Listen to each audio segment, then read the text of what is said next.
Bueno, pues hoy vamos a hablar de un tema que a mí en lo personal me apasiona mucho porque una de las cuestiones que más nos eh,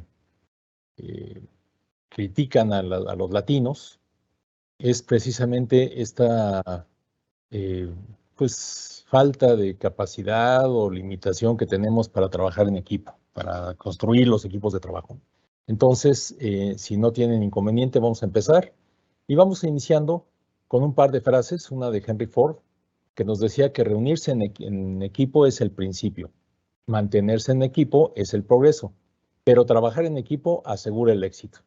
Y seguramente ustedes han escuchado hablar de Ken Blanchard, que es uno de los autores más prolíferos en materia de liderazgo, de desarrollo humano, de trabajo en equipo, por cierto, y que nos dice que ninguno de nosotros es tan inteligente como todos nosotros juntos. Y esto ojalá lo entendamos porque de verdad, aun quien aparentemente tiene menos posibilidad de contribuir, menos capacidad de aportar en una tarea, de repente es el que marca la diferencia y es el que, pues, del cual depende a veces el que las cosas salgan o no como las tenemos pensadas. Tenemos otro par de frases del señor Satoru que dice que individualmente somos una gota, pero juntos somos un océano.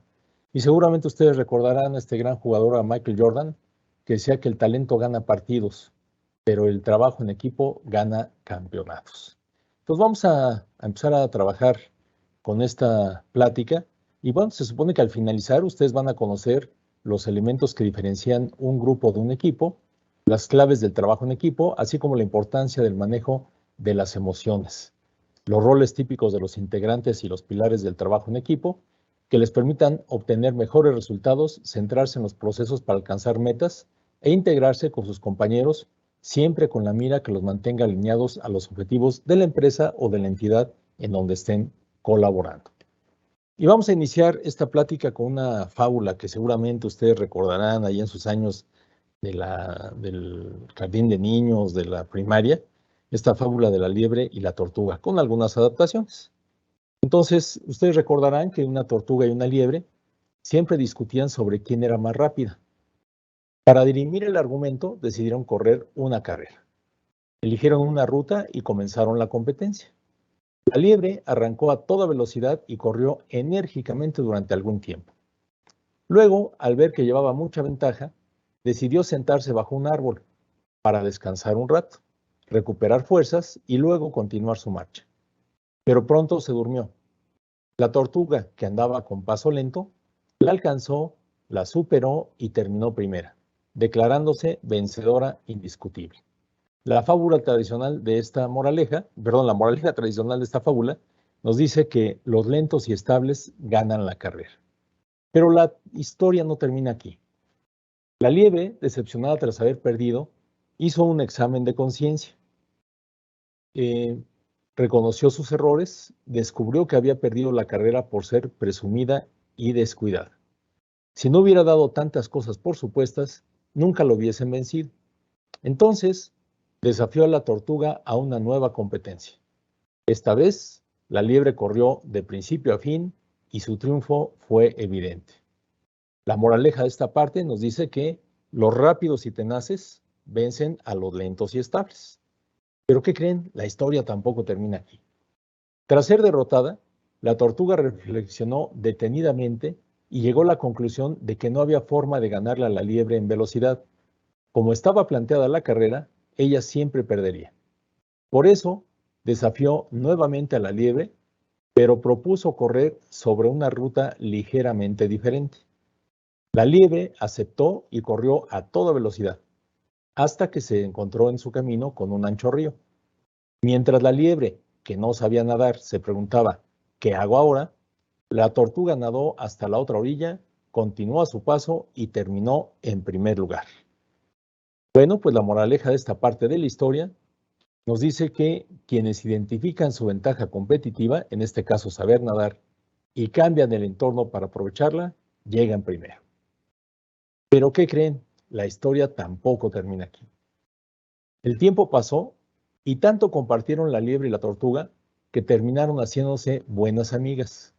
Ambas reconocieron que eran buenas competidoras y decidieron competir o repetir la última carrera, pero esta vez corriendo en equipo. En la primera parte, la liebre cargó a la tortuga hasta llegar al río. Ahí, la tortuga atravesó el río con la liebre sobre su caparazón y sobre la orilla de enfrente, la liebre cargó nuevamente a la tortuga hasta la meta. Como alcanzaron la línea de llegada en un tiempo récord, sintieron una mayor satisfacción que aquella que habían experimentado en sus logros individuales. La moraleja final de nuestra historia nos dice que es bueno ser individualmente brillante y tener fuertes capacidades personales, pero a menos que seamos capaces de trabajar con otras personas y de potenciar recíprocamente las habilidades de cada uno, no seremos completamente efectivos. Siempre existirán situaciones para las cuales no estamos preparados y que otras personas pueden enfrentar mejor. La liebre y la tortuga también aprendieron otra lección vital. Cuando dejamos de competir contra un rival y comenzamos a competir contra una situación, complementamos capacidades, compensamos defectos, potenciamos nuestros recursos y además obtenemos mejores resultados. Entonces aquí, ¿qué les pareció esta parte del relato? ¿Qué opinan? Y si quieren, vayan escribiendo en el chat y lo vamos comentando al final. Bueno, pues vamos a empezar haciendo una pequeña diferencia entre lo que es el grupo y lo que es el equipo, porque es común que se piense que son sinónimos y la verdad es que hay algunas diferencias que me gustaría comentar con ustedes. La primera es que un grupo está identificado como un conjunto restringido de personas que están ligadas entre sí por constantes de tiempo y espacio, que se propone en forma explícita o implícita una tarea que constituye su finalidad. Y aquí vemos a unos aficionados de un equipo, de las Chivas en este caso, y hay quien le va a la América y también se le quiere. Y pues son personas que cuando coinciden en un partido, pues obviamente van a apoyar al mismo equipo, tienen una meta común y en función de eso actúan en consecuencia. Pero ¿qué sucede cuando termina el partido? Pues que si te vi, ni me acuerdo. Se pierde la cohesión y la verdad es que una vez que se concluye la finalidad que los tenía reunidos y que habían coincidido en el tiempo y en el espacio, pues se pierde totalmente la cohesión. ¿Qué pasa con un equipo? El equipo es un grupo de personas que se comprometen a cumplir objetivos comunes, que además trabajan satisfactoriamente en común y producen resultados de alta calidad. Es una forma eficaz de conjugar los esfuerzos colectivos para lograr mejoras tangibles en la calidad de los procesos. Y entonces aquí podríamos concluir que los equipos parten de un grupo, pero no todos los grupos llegan a ser un equipo. Fíjense que en mi travesía en la parte docente, yo he tenido la enorme fortuna de haber podido dividir mi actividad profesional en la parte docente y en la parte del ejercicio propio de mi carrera. Y pues ya estoy cumpliendo, voy para 36 años de docente. Y cuando pido trabajos en equipo, normalmente, bueno, ustedes lo saben mejor que yo, buscamos a los amigos con los que nos llevamos mejor y pues las cosas más o menos funcionan. Pero tradicionalmente yo soy el que hace los equipos. Y entonces tengo un tino extraordinario para juntar, sin conocerlos incluso, para hacer coincidir a la gente que menos se soporta, que menos se llevan. Y lo que me dicen es, no, es que mire, yo con esta persona no me llevo, ya tuve problemas y es de esta manera y mejor con otra gente o lo hago yo solito o yo solita. Y mi contestación tradicionalmente es, miren, yo tengo 40 años de ejercicio profesional en diferentes modalidades, como profesor, como instructor, como asesor, como empleado, en la modalidad que ustedes quieran. Y nunca, eso me ha llevado a participar en varias empresas y en varias entidades. Y jamás me ha sucedido que me digan, a ver, señor Campo, pásele por aquí. Fórmense todos, por favor. Dígame quién le cae bien, ¿no? Y que yo elija a 5, 6, 7 personas y que digan, ah, qué bueno, pues mire, con estas va a trabajar. Los demás, por favor, ni volteen a ver. Eso les juro que no existe. Al contrario, generalmente tenemos que lidiar y tenemos que estar interactuando con las personas que a veces nos son lo más antipáticas posibles. Pero precisamente de eso se trata, el lograr esta habilidad de trabajo en equipo, de poder centrarnos en las situaciones, no en las personas, en el problema, en cómo resolverlo, en entender que se nos paga para que resolvamos problemas, para que agilicemos procesos, independientemente de que el que esté enfrente sea mi hermano, me caiga de lo mejor, tenga una enorme simpatía por él, o sea todo lo contrario, me caiga atravesado en la mera tabla de los merengues, pues aún así tengo que encontrar la forma de que el proceso salga de la mejor manera posible. Entonces, vamos a ver rápidamente algunas claves del trabajo en equipo. La primera es construir confianza. O sea, más allá de que la persona me caiga bien o me caiga mal, él debe de confiar en mí o ella y yo debo confiar en él o en ella. Fíjense en esta imagen, en donde hay una persona que se suelta del trapecio, literalmente pone su vida en manos de la otra persona. Imagínense que a estas alturas, exactamente cuando esta persona está en el aire, el otro le diga, ¿qué era hoy? Habíamos quedado, es que ya no me confirmaste. No, ahí ya no hay margen de error. Y ahí, por supuesto, que la confianza es básica de que uno y otro van a hacer lo que les corresponde para que las cosas lleguen a buen fin. Y esta es una de las cosas más importantes. Recuerden que más allá de la simpatía o la antipatía personal, debemos de partir de la confianza. De que independientemente que el señor me caiga o la señora me caiga atravesado, yo sé que es una persona responsable y que va a hacer las cosas en tiempo y forma para que el proceso funcione. Tenemos también el hecho de que se establezcan objetivos comunes. Esto es, más allá de los objetivos individuales, que deben estar alineados a los objetivos de la entidad o de la empresa en la que estamos colaborando, debemos de compartir esta visión de que todos estamos jalando para el mismo lado. Por así que participamos en el mismo equipo y tenemos el objetivo común que es el logro de esos resultados y metas. Y a partir de ahí, poder dar lo mejor de nosotros mismos y contribuir a que ese objetivo, a que esa meta se logre. Esto genera un sentido de pertenencia, ¿sí? De manera que podamos sentirnos identificados con ese equipo, con esa meta, con ese objetivo, de tal suerte que eso nos lleve a involucrarnos y no nada más hacer lo que nos toca, sino estar pendiente de poder ayudar en lo que se requiera para que el logro del equipo se dé. O sea, no es que yo cumpla con lo que me piden, es que además esté dispuesto a dar lo mejor de mí mismo para que si alguien se atora, yo lo pueda ayudar. Hace muchos años, hace unos 30 años, tuve la oportunidad de trabajar para una empresa americana que era propiedad de un exjugador de fútbol americano, tipo enorme, de cerca de 2,20 m de estatura y pesaba alrededor de 170 kilos.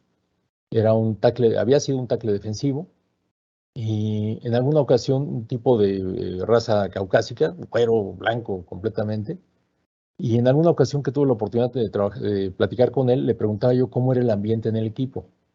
Y me decía, mira, si me preguntas si tengo amigos, la verdad es que sí tengo un par de amigos, pero es difícil hacer amigos en el ambiente laboral americano. La división natural normalmente era entre blancos y negros, pero lo que sí te digo es que en el campo de juego todos teníamos conciencia de que estábamos en el mismo equipo y cada quien hacía lo que tenía que hacer, independientemente de que te llevaras bien o te llevaras mal. Entonces, eso es lo que genera el sentido de pertenencia, ¿no? El saber que uno contribuye al logro de los objetivos y que uno es pieza importante de la misma trascendencia que cualquiera de los demás miembros. También involucrar a la gente en las decisiones. Una de las cuestiones que a veces complica el trabajo de los equipos, sobre todo en el ambiente escolar, es que el que está como responsable es el único que toma decisiones y no le avisa a nadie, ¿no? Y todos los demás se sienten excluidos, pierden ese sentido de pertenencia y empiezan las discusiones. Y aquí la sugerencia es, todos tenemos algo que aportar, todos tenemos el derecho a ser escuchados y bueno, hasta la idea que aparentemente sea o parezca más descabellada, pues puede representar una solución real a lo que estamos tratando de resolver. Otra de las claves es que haya un entendimiento entre las partes. Fíjense que la gran mayoría de los problemas se generan a partir de problemas de comunicación. No sé si les ha pasado que de repente cuando están con sus compañeros en los equipos de trabajo, empezamos con que es que no me dijo, es que yo pensé, es que yo creí, es que yo suponía. No supongamos, ¿sí? Además, recuerden, por favor, y eso sí les pido que se lo lleven muy, muy grabado, que una de las principales cualidades, si no es que la principal, de un buen comunicador es saber escuchar y escuchar de manera activa para poder entender a profundidad qué es lo que el otro me está diciendo, qué es lo que me quiere decir, poderlo corroborar hasta que no quede ninguna duda de que expresó lo que quería hacer y que yo entendí lo mismo que él quería manifestar. Y de la forma complementaria igual, ¿no? Que yo sea lo suficientemente claro en lo que estoy planteando y que la otra persona lo reciba y lo entienda de la misma manera. También hay una motivación y responsabilidad y el compromiso mutuo. Hay motivación a esa responsabilidad y a ese compromiso mutuo.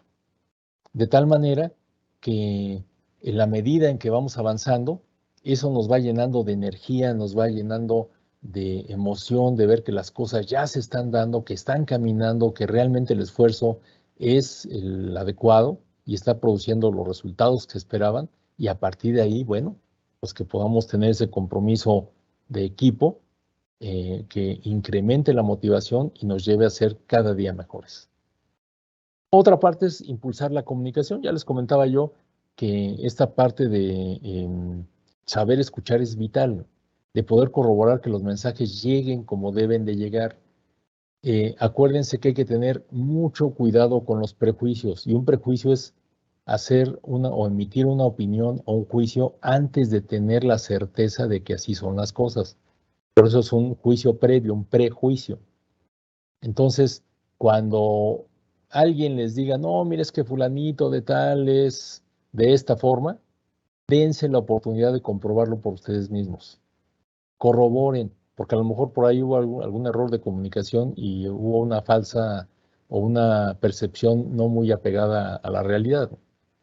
Entonces, no prejuzguen, dense la oportunidad de comprobar por sí mismos si lo que les está manifestando coincide con la realidad o que no sea así, ¿no?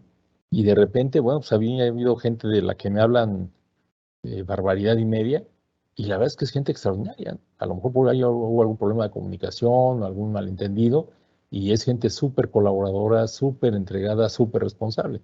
De la misma manera que me han dicho maravillas de algunas personas, y cuando se corrobora, pues resulta que no corresponden al perfil que pintan. Entonces, impulsen la comunicación, corroboren con datos de entrada, de salida, con hechos, y de tal manera que puedan tener una opinión propia, fundada y lo más cercana a la realidad. También se aprovecha la diversidad. Felizmente todos somos diferentes. Pues vean ustedes a su alrededor y van a ver que ningún equipo de ningún lugar del mundo tiene ni 11 porteros ni 11 centros delanteros. Todos tienen una diversidad de funciones y de posiciones que en conjunto y de manera sincronizada les permite lograr esos objetivos.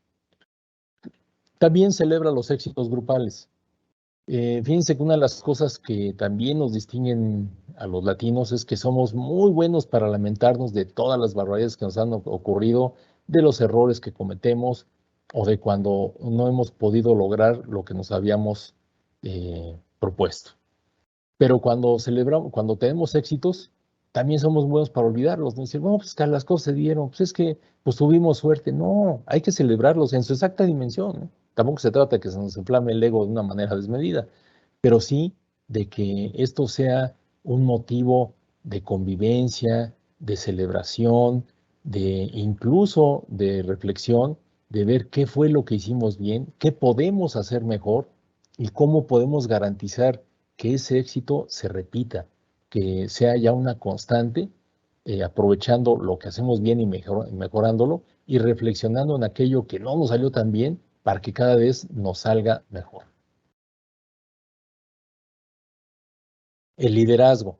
Este es otro gran tema en donde en el trabajo en equipo el líder no es el que manda, el líder es el que convence y además convence con el ejemplo, ¿sí? No es el que trabaja menos, al contrario, es el primero en llegar y el último en salir, de tal manera que con ese ejemplo, con ese compromiso, dicen que el ejemplo arrasa, ¿no?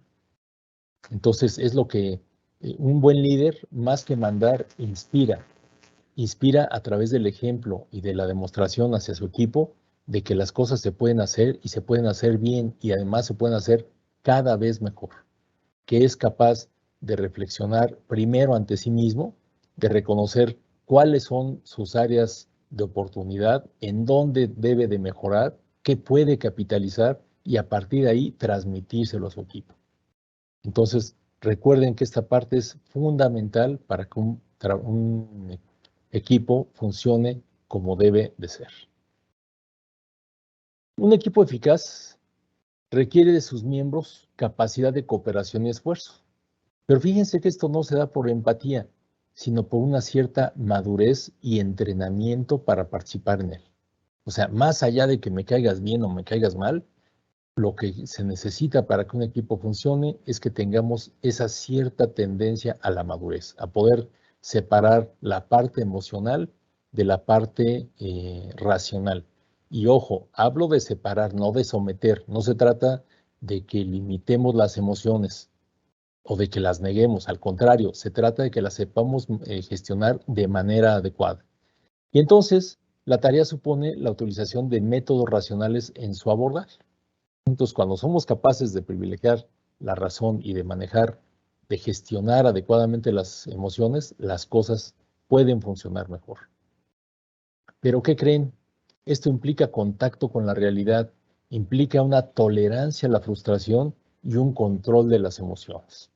Acuérdense que la tolerancia a la frustración es esa capacidad que debemos de tener para que independientemente de cómo se den las cosas, de que a veces no salgan como nosotros deseamos, seamos capaces de volver, de recuperarnos, de reconstruirnos y de volver a intentarlo hasta que eso se dé. Y el control de las emociones implica no el someterlas, no el negarlas, no el reprimirlas, sino al contrario, de saber gestionarlas de manera adecuada para que lejos de ser un obstáculo se conviertan en parte de ese motor que nos impulse y que nos lleve al logro de los resultados. También recuerden que los miembros del equipo son los responsables del desempeño y el líder es un motivador, es un monitor, un entrenador y un facilitador, ¿sí? Por supuesto, el líder en algún momento pues, tendrá que bajarse a la cancha y ahora sí que, como dicen, arremangarse para poder entrar en acción. Pero su tarea principal es la de motivador, monitor, entrenador y facilitador, y como miembro del equipo, ser corresponsable del desempeño. Entonces, este equipo eficaz lo que debe permitir es la evolución de ideas nuevas, en donde estas no son ni edificadas, ni negadas, ni expulsadas, ni su avance es obstruido, como sucede en los grupos dominados por los estados emocionales.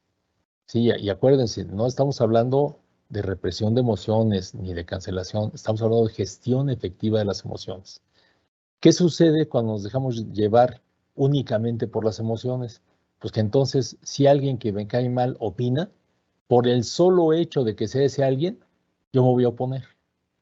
Igual que si yo le caigo mal a una persona por el solo hecho que yo emita una opinión, también me la van a bloquear. Y aquí de lo que debemos ser capaces es de centrar nuestra atención y nuestro esfuerzo en que el proceso avance, en que las cosas se vayan dando, independientemente de dónde provenga la idea, de tener esa capacidad de dominar la emoción, someterla un poco a la razón, aquí sí de privilegiar un poco la razón, ver qué tan efectiva o qué tanto aporta para el logro de los objetivos y de lo que estamos persiguiendo, y si es adecuada o si es mejor de lo que tenemos, tener esa capacidad para decir, pues adelante, ¿sí? Y les aseguro que incluso la emoción que pudiera ser de rechazo, de este cuate, ¿cómo habla esta persona? Si ni sabe, si si yo sé más que ella. No, no, no. Si somos capaces de tomar esa idea, de verla con objetividad, incluso esa emoción se va a ir modificando y vamos a ver que la persona a lo mejor no es tan mala, ni es tan sangrona, ni es tan antipática como nosotros pensábamos, ¿no?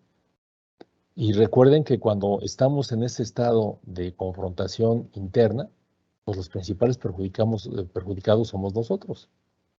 Entonces, en la medida en que vayamos teniendo esa capacidad de sincronizar con los demás, por un lado las cosas se van a dar con mejores resultados y por el otro también nosotros vamos a descargar ese tipo de emociones negativas que no nos van a llevar a nada. Sin embargo, acuérdense que los estados emocionales son determinantes, ¿sí? Por eso la importancia de gestionar adecuadamente las emociones. Porque hace muchos años la filosofía empresarial era, esto es un trabajo, a mí no me importan sus problemas personales, esos déjenlos allá afuera, y aquí no me traiga ni problemas, ni me venga con cara de sufrimiento porque tiene usted algo ahí atorado de manera personal. Eso la verdad es que es imposible, no existe. Entonces, lo que tenemos que hacer es precisamente, insisto, en gestionar adecuadamente esas emociones para que las cosas funcionen mejor. Entonces, hay una persona que lleva alrededor de 50 años estudiando esto, que es un inglés, que es el señor Merritt Belvin, que dice que lo que se necesita no son individuos bien equilibrados, sino individuos que se equilibren bien entre sí. O sea, a mí no me sirve nada de nada que todos estemos bien equilibrados, seamos muy maduros y seamos muy buenos para gestionar adecuadamente las emociones. Si eso no me permite trabajar en conjunto y equilibrarnos entre sí, no me sirve para nada.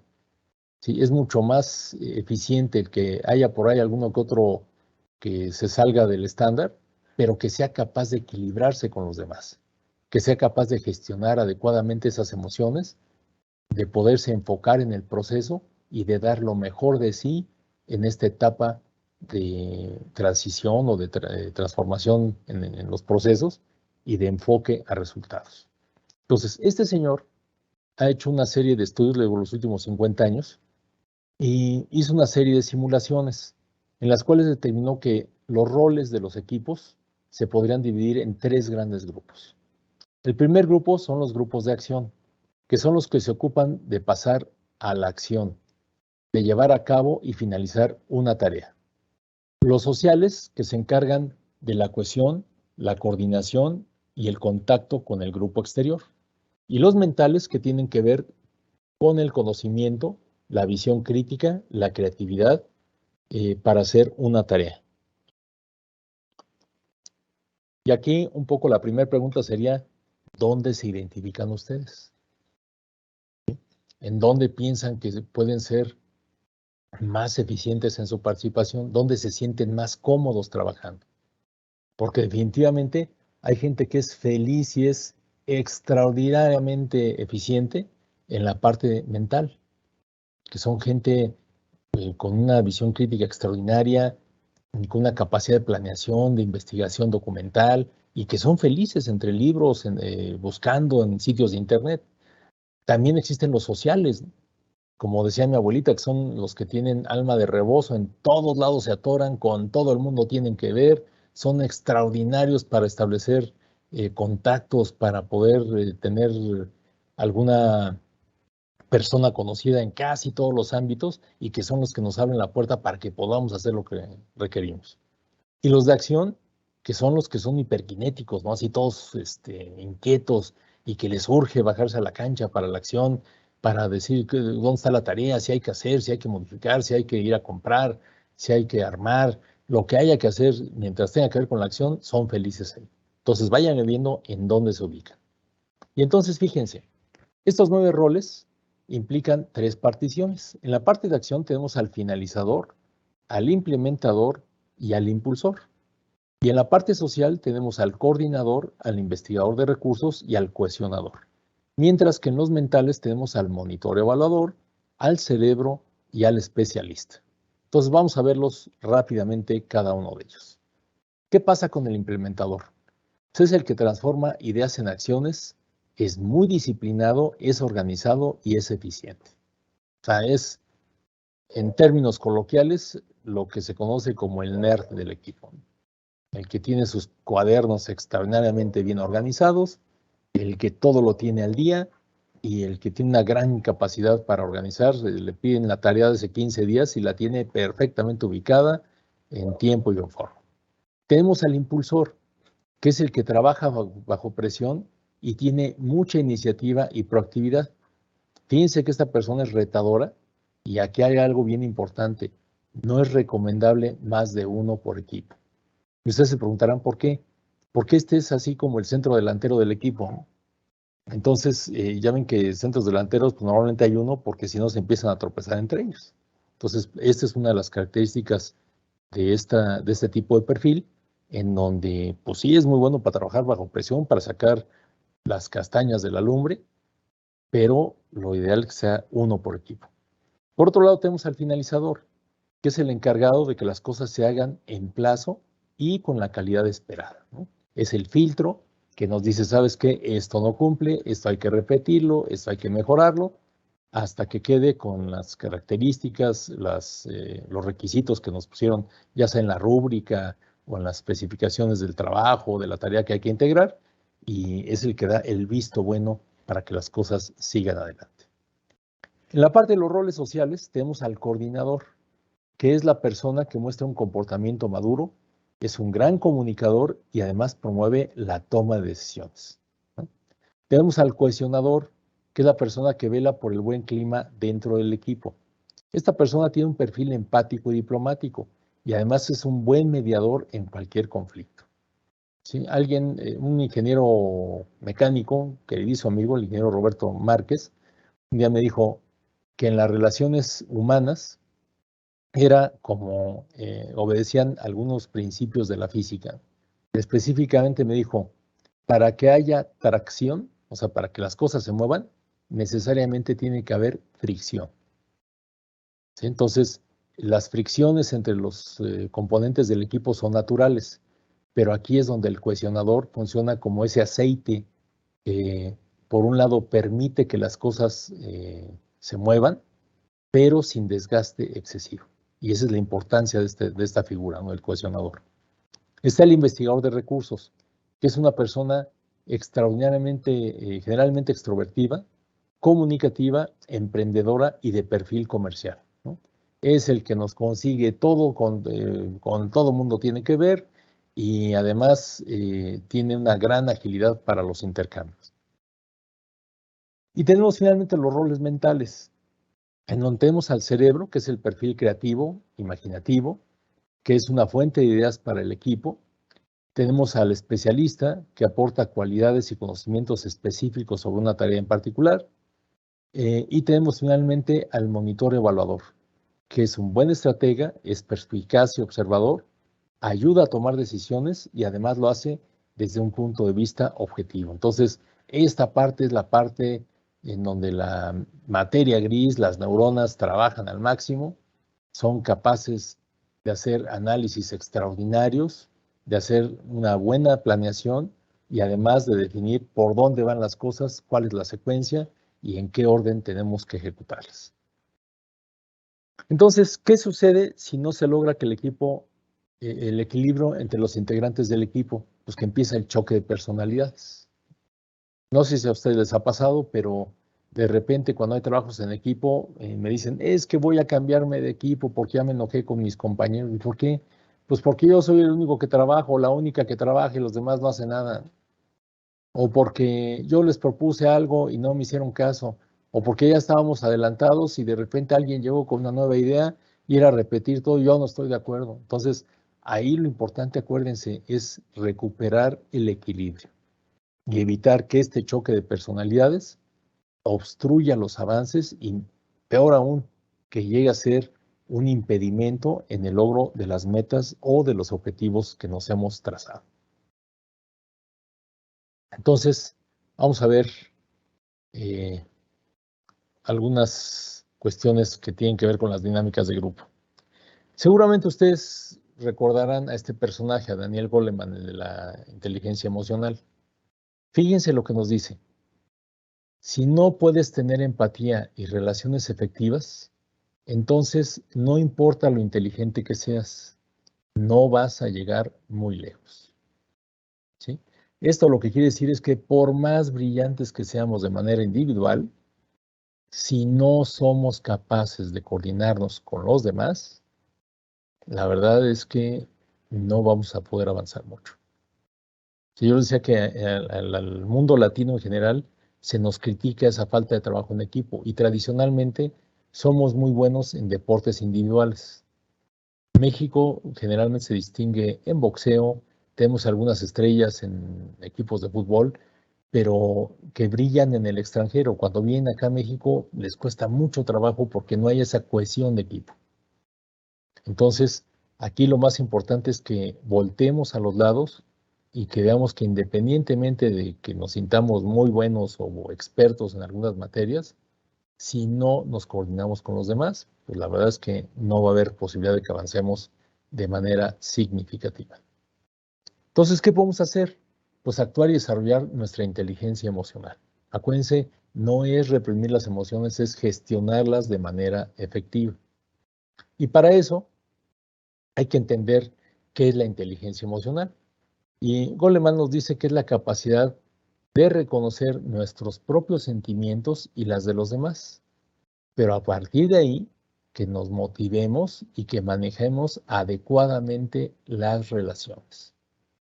¿Sí? Ustedes ven esta figura cómo el cerebro se combina con el corazón o el corazón con el cerebro, de tal manera que las relaciones funcionen. Ustedes, por ejemplo, ya están en edad de tener sus novios, sus novias, sus parejas, y bueno, pues el secreto de una relación de este tipo radica en gran parte en la inteligencia emocional de ambas partes, en donde yo sepa que, bueno, seguramente hay cosas que me atraen y me gustan mucho de mi pareja y habrá otras cosas que no sean tan agradables. O el caso típico de que sí, yo quiero mucho a mi pareja, estoy muy enamorado, me siento muy bien con ella, nos llevamos de lujo, compartimos muchas cosas, pero con su familia, bueno, ni a la esquina. Entonces, ¿qué se puede hacer ahí? Pues gestionar adecuadamente las relaciones. Entender que, bueno, su familia, y no se trata de ponerla en una disyuntiva de o ellos o yo, no, es cómo me integro, cómo manejo las cosas de tal manera que funcionen, que no significa someterme, sino ser lo suficientemente hábil como para manejarlas de una manera adecuada y que eso nos permita llevar la fiesta en paz. ¿Qué elementos hay de la inteligencia emocional?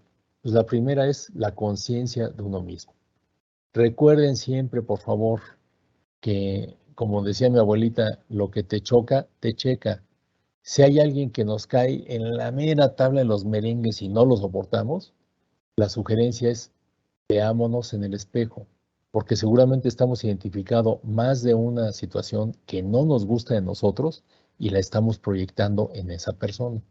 Entonces, más que corregir a esa persona, la sugerencia es cómo me corrijo yo, uno, para que pueda neutralizar ese sentimiento negativo y dos, para que me permita ser mejor. La parte de la autogestión, que es una de las características más apreciadas en los trabajos en equipo, que quiere decir que yo soy capaz de realizar lo que me corresponde sin necesidad de que nadie me esté chicoteando o me esté vigilando. Esto es, si yo me comprometo a entregar o a generar un entregable para mañana a las 3, a las 2:30 estoy hablando y aquí está mi entregable. Y no nada más eso, mi autogestión implica que además de que cumpla con lo que yo acordé o con lo que yo me comprometí, siempre esté preguntando en qué más puedo ayudar, quién está atorado, a quién se le está dificultando para ver de qué manera lo apoyo y que esto pueda salir adelante. Esto está conectado íntimamente con la motivación. Recuerden ustedes, de repente algunos compañeros de ustedes me decían, es que no me motivan. No, perdóname, el que se tiene que motivar eres tú. La motivación es algo que viene de adentro hacia afuera y un buen motivador no busca estímulos externos. Lo que hace es ayudar a la persona a buscar sus propios estímulos, sus propias razones, a encontrarlas y a utilizarlas para automotivarse y salir adelante. La empatía, que tiene que ver con esa capacidad de ponernos en el lugar del otro, de entender primero exactamente qué es lo que me quiere decir y segundo, cómo se siente y cómo lo puedo ayudar a que las cosas salgan de la mejor manera. ¿Por qué? Pues porque ya sé cómo se siente y soy empático, tengo la capacidad de ponerme en su lugar y a partir de ahí que podamos construir la solución de manera conjunta. Y finalmente, la habilidad social, que es esta capacidad de poderme relacionar con los demás, independientemente de cómo me caiga, y de poder enfocar las cosas hacia el logro de resultados previamente establecidos. Entonces, ¿cómo podemos saber si se trabaja en equipo?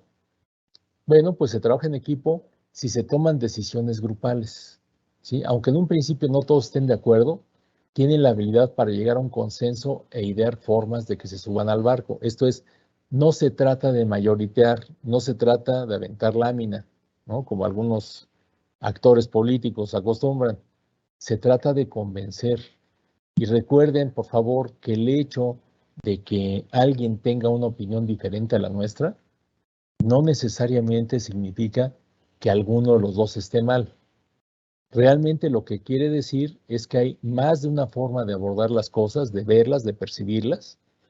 Y aquí lo que procede es que cada parte argumente su posición, defienda su posición, pero que la defienda con argumentos, no con insultos, ni con bravatas, ni con expresiones que nos van a llevar a nada, con argumentos, con hechos, con datos concretos, de tal manera que al final no sea mi posición ni tu posición, sino sea nuestra posición.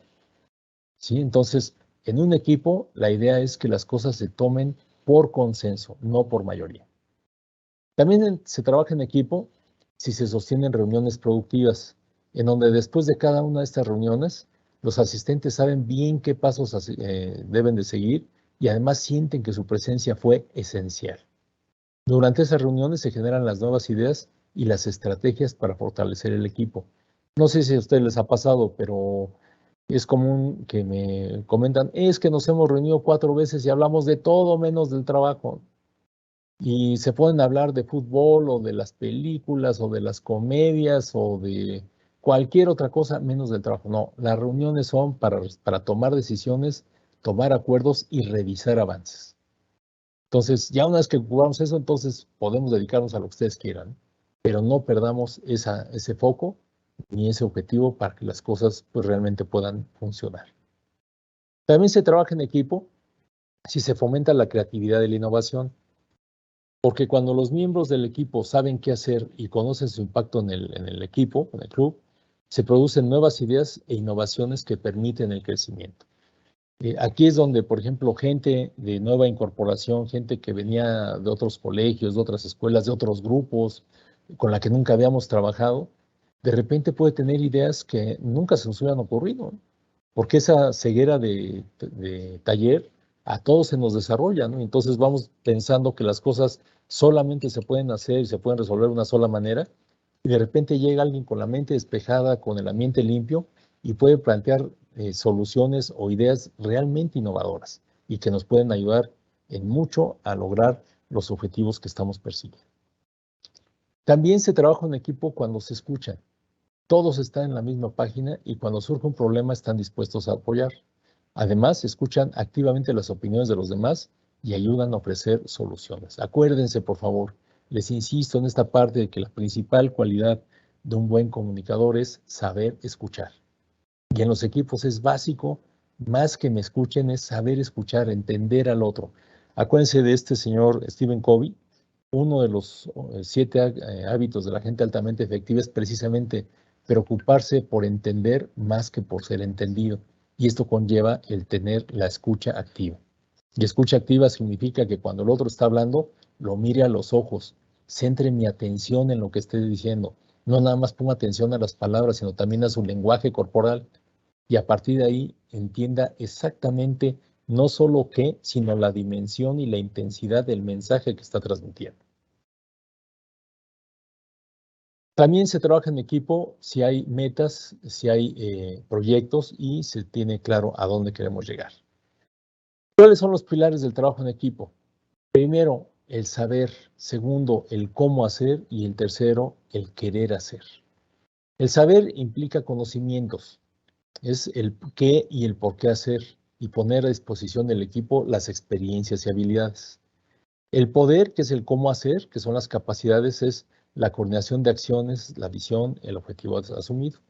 Y el querer hacer implica comportamientos. Esto es el quiero, el deseo hacer, el compromiso, la comunicación y el entusiasmo. ¿Cómo interactúan? ¿Cuáles son los niveles de compromiso en los equipos? Bueno, pues tenemos tres. El primero es la interdependencia, que es la mutua dependencia de cada miembro del equipo con los demás, y es una relación en la cual los resultados finales son afectados por lo que hagan o dejen de hacer los miembros de este equipo. Unos dependen de otros, y esto es lo que sucede de tres formas diferentes. Fíjense. La primera es la acumulación. Es el nivel más simple de interdependencia, en el que el resultado final depende de la suma de los esfuerzos parciales, pero encaminados a un mismo objetivo.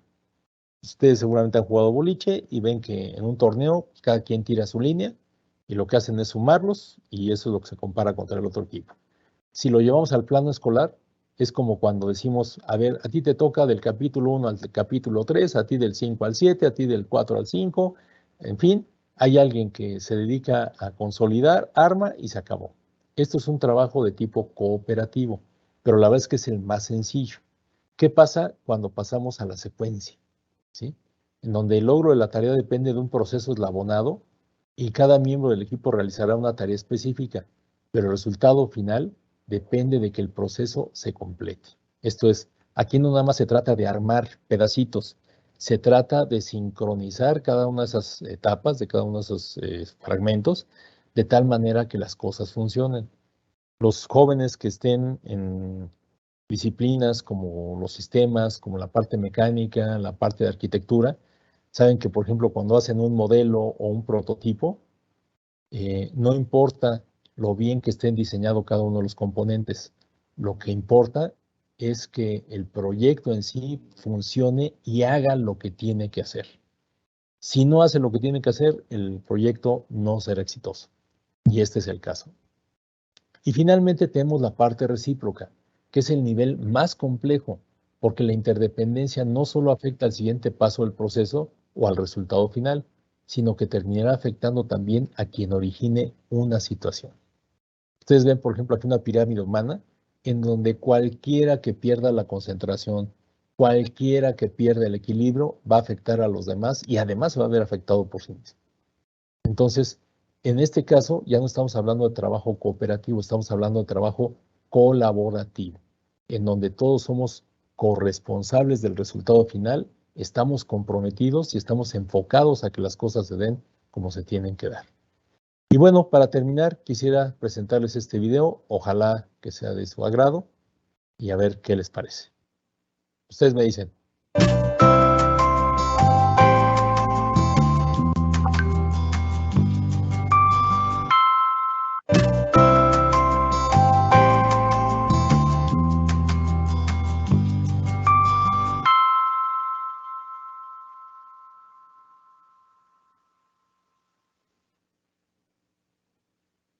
Asamblea en la carpintería, por actitud siempre positiva.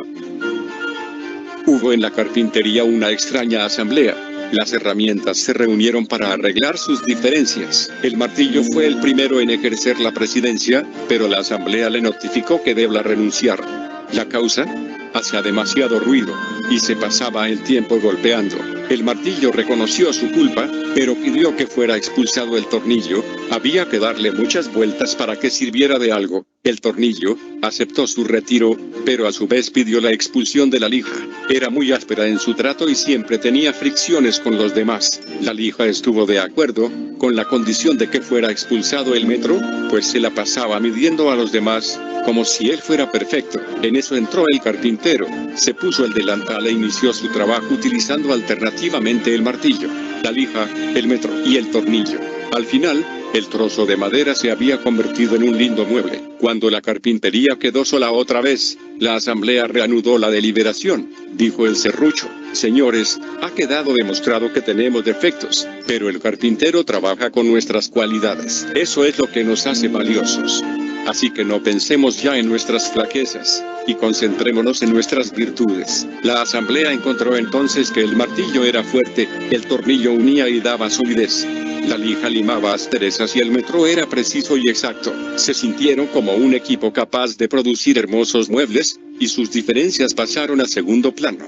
Cuando el personal de un equipo de trabajo suele buscar defectos en los demás, la situación se vuelve tensa y negativa. En cambio, al tratar con sinceridad de percibir los puntos fuertes de los demás, florecen los mejores logros. Es fácil encontrar defectos, cualquier necio puede hacerlo, pero encontrar cualidades es una labor para los espíritus superiores que son capaces de inspirar el éxito de los demás. Gracias por ver el video. Bien, para concluir, esta frase de Helen Keller que dice que solos podemos hacer muy poco, juntos podemos hacer mucho. Trabajemos en equipo. Les agradezco mucho